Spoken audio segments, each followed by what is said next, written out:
As पर website CMF buds pro 2 12 litre पर minute के वाटर स्प्रे को 3 मिनट तक सस्टेन कर सकता है। तो इसको चेक करने के लिए मैंने बड्स पर हाईली वाटर स्प्रे कर दिया है और इसको इसी कंडीशन में 3 मिनट के लिए छोड़ देते हैं। Let's see if CMF buds pro 2 can sustain water damage और not. Meanwhile I have noticed several good point and a few bad point about this earbud, but here I will mention only those point you should be aware of. बात कर लेते हैं इसके smart dial के बारे में। तो smart dial मुझे काफी यूनिक और काफी क्रिएटिव लगा क्योंकि इसके मल्टीपल यूज केसेस हो सकते हैं। नेगेटिव पॉइंट्स की बात करें तो स्मार्ट डायल को लेकर मैंने 2 नेगेटिव पॉइंट नोटिस किया हुआ है। पहला है कि स्मार्ट डायल जो है बैटरी कंज्यूम करता है, जिसकी वजह से केस की बैटरी धीरे धीरे करके डिस्चार्ज होती रहती है। तो अगर स्मार्ट डायल यूज में नहीं है तो इसको हम पावर ऑफ कर सकते हैं। पावर ऑफ करने के लिए इस जो डायल है उसको सिंगल क्लिक करके 1 सेकंड के लिए होल्ड करो और उसको दोबारा से ऑन करने के लिए डबल क्लिक करके 1 सेकंड के लिए होल्ड करो। इस तरीके से हम स्मार्ट डायल को पावर ऑन या फिर ऑफ कर सकते हैं, जिससे हम केस की बैटरी काफी हद तक बचा सकते हैं। दूसरी प्रॉब्लम जो मैंने स्मार्ट डायल के साथ नोटिस किया हुआ है, जनरली जो वेरेबल ब्लूटूथ डिवाइसेस होती हैं उन्हें ब्लूटूथ की रेंज 10 मीटर दिया गया होता है। अब during usage at any point of time अगर केस और ईयरबड्स के बीच की दूरी 10 मीटर से ज्यादा होता है तो केस और ईयरबड्स आपस में डिस्कनेक्ट हो जाते हैं, जिसकी वजह से स्मार्ट डायल काम करना बंद कर देता है। इसको फिक्स करने के लिए जब आप रेंज में आ जाओ, मीन्स आप 10 मीटर के अंदर आ जाओ, तो इसके केस को दोबारा से ओपन करके क्लोज करना है। इस तरीके से जो स्मार्ट डायल है उसको हम रीसेट कर सकते हैं।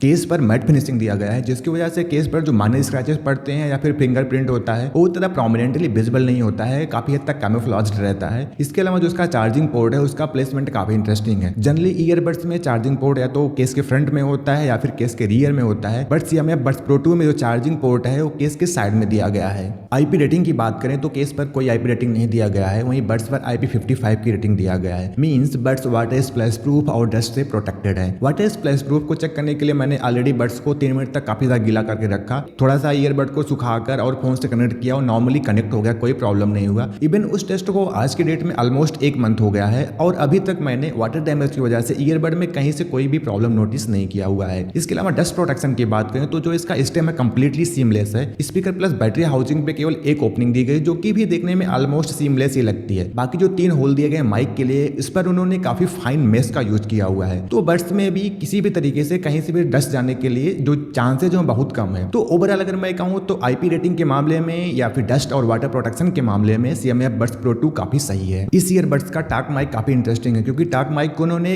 स्टेम में एक होल दिया है, थ्रू होल दिया बेसिकली, जिसके साइड वाल पर टॉक माइक को प्लेस किया हुआ है। इसके पीछे जो लॉजिक है कि अगर आप इसको आउटडोर या फिर विंडी कंडीशन में यूज कर रहे हो तो जो एयर आएगी वो माइक के डायफ्राम को हिट नहीं करेगी, एयर इस होल के थ्रू पास होकर चले जाएगी, जिससे विंडी या फिर आउटडोर कंडीशंस में भी वॉइस की क्वालिटी मेंटेन बनी रहेगी। तो मुझे काफी इंटरेस्टिंग लगा और ऐसा मैंने पहला ईयरबड्स देखा है जिसमें थ्रू होल दिया गया है और उस थ्रू होल के साइड वाल पर माइक को प्लेस किया गया है। इसको मैं थोड़ा डिटेल में चेक करना चाहूंगा, प्रॉब्लम मैं इसके लिए छोटी सी एक बिन टनल बनाऊंगा या फिर इस होल के थ्रू हवा पास करके मैं चेक करना चाहूंगी कि ये टेक्नोलॉजी कितनी इफेक्टिव है और इसके बारे में एक वीडियो भी बनाना चाहूंगा। तो अगर CMF बड्स प्रो 2 के बिल्ड क्वालिटी को समराइज करना चाहूँ तो मुझे बिल्ड क्वालिटी ठीक ठाक लगी, कुछ ऐसे मेजर नेगेटिव पॉइंट्स नहीं लगे। 1-2 मेजर नेगेटिव पॉइंट्स हैं बट तो ट्रीटेबल हैं, उनको हम सॉर्ट कर सकते हैं। तो इस वीडियो में इतना ही, मिलते हैं नेक्स्ट वीडियो में। Till then good bye.